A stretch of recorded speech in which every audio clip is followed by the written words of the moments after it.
Sergio, kot reporter in kot gledalec si bil na številnih velikih tekmovanjih, katero ti je najbolj ostalo v spominu in zakaj? To je tako. Lepo vprašanje. Najbolj v spominu verjetno Evropsko prvenstvo v Grčiji, leta 1987, tako iz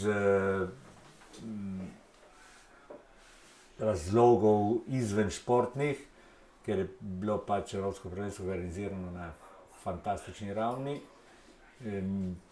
Take organizacije še nismo živeli in takega sprejema, so nas gostili kot gospode, smo imeli vsak dan, vsak od nas novinar je imel v prescentru imel svoj predal, v katerem vsako jutro so dali ob vseh podatkih in vseh statistikah so dali kakšen poklon ali buteljko vina ali olja ali tisti karkoli, oliv, kar imajo oni. Značilnega so nas peljali en dan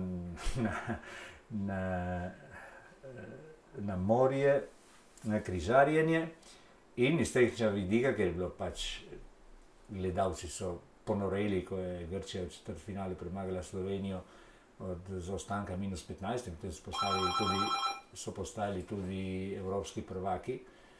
Torej, tudi iz tega vidika je bilo krasno. Kaj je recept za dobro organizacijo enega takega tekmovanja, kot ga bo septembra čez 11 dni gostila Slovenija?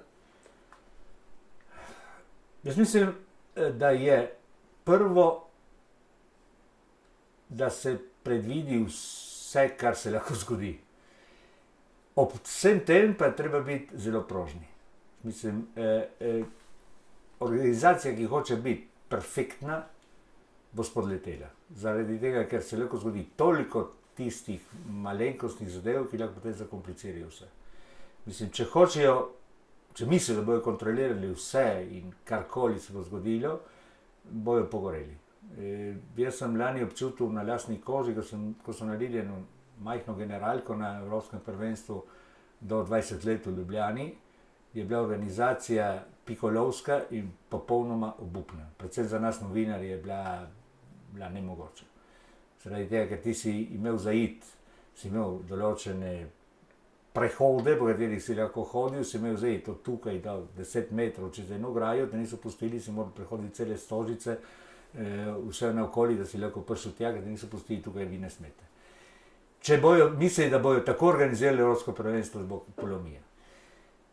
Za ta prvenstva, mislim, najboljši so Balkanci nekaj. Zaradi tega, ker oni so pač zelo pragmatični, zelo prožni in točno vejo, v čem je problem. Točno vejo, kje se lahko zatakne in tam pazijo. Za vse ostalo so veliko bolj prožni. In taka organizacija mora biti, predvsem pa morajo biti strokovnjaki, ki vodijo to zadevo. Jaz mislim, za novinarje mora voditi novinar, novinarski center, za gledalce mora voditi en funkcionar, ki se razume na te zadeve, ki pazi na te stvari tudi za ligaške tekme in tako dalje. Zdaj, skupinski del bo gostil tudi Koper. Se že da čutiti tudi tukaj ta košarkarski utrip, po tvojem mnenju? Jaz mislim, da ja. Moram reči, da po mojem mnenju je organizacijski odbor tukaj v Sloveniji napravil zelo veliko delo, kar se tiče promocije.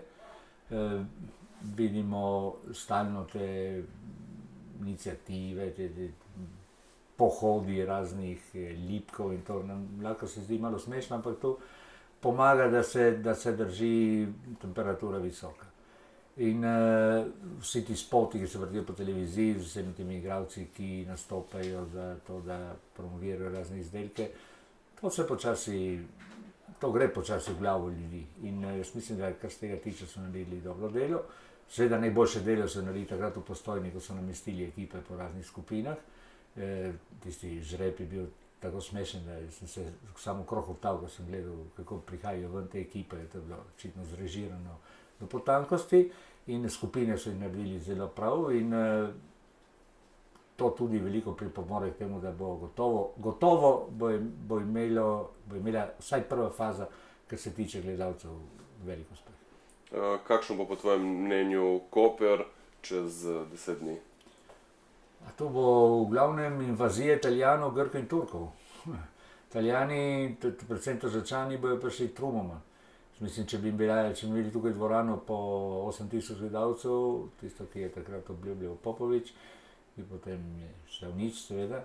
Če bi bila tista dvorana, bi bila polna. Iz Fulanijevske krajine, Trščani so že naučili hoditi v Trst, Furlani isto, Koper, Furlani isto, torej za njih ni nobena pustolovščina, predvsem za njih je, kot da bi hodili gledati tekmo, če so z Vidmo, kot bi hodili gledati tekmo, Pordenone prijo Koper, za njih je isto. Oni so že presegli te meje, ki so pri nas še vedno v glavi zelo začrtane. In Grkov in Turkov je dosti v Trstu, zaradi pomorskih razlogov, ker imajo tam postojanke, predvsem trgovske in potniške, tukaj imajo ogromno ljudi, ki dela v teh terminalih za ladje. Torej, jaz mislim, da bo kar dosti ljudi. Zdaj, kaj bo to prvenstvo prineslo mestu? Bo tudi po prvenstvu ostalo, ki je v mestu to? To ni odvisno od prvenstva, to je odvisno od mesta. Če tukaj naši delavci bodo znali izkoristiti tisto zelo ozko okno navdušenja, predvsem če bi Slovenija naredila izid. Za promocijo košarke, predvsem v šolah, v osnovnih šolah, ampak tudi v srednjih šolah. In da bi ustanovili končno en klub, kot se spodobi, z eno pametno piramido, od osnovnošolcev, športne šole, košarkarske šole, tekmovanje, predvsem v šolah, šolsko prvenstvo, šolska košarka, da bi navdušili te mlade, pa čeprav mladi se danes težko navdušijo. Jaz mislim, da bi imelo mesto veliko tega, predvsem kar se tiče košarkarske promocije. Samo to ni odvisno od prvenstva. Prvenstvo potem se neha in če ne znaš izkoristiti tisto kratko okno, ki se ti ponudi medijske privlačnosti in prisotnosti, če takrat nisi zmožen tega izkoristiti, potem gre vse skupaj v nič. In koprska košarka bi to priložnost morala izkoristiti, glede na to, kje se nahaja verjetno? Samo po sebi umevno.